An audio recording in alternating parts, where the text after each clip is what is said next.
Rana nang ti ya wa ku ye ku tu lo turtle na wa ya original turtle tu wa yu yuan da wa PV la nang ni ya wa flat comb ya ku nga da ku ye ti lo la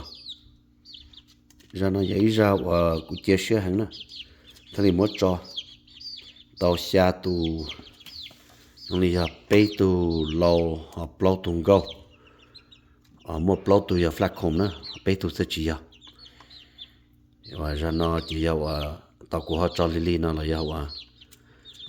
Cho ka to nong su. Ta tho ja ti mo cho toi to lo za la. Ti jana ti ha chi to nong da to lo tho ro ti te mo cho ka to nong. Do ha chen do na to la ti chi pa ti sha wa. Cho nè cái yo survive through winter la chi pa na thì hiện tại cho cái tàu nông mà hopefully thì cho nó xong xe nó lối bao chi li nó chỉ rong gong đó cho nó hay ra quý chế xe cần go like this one here flat comb na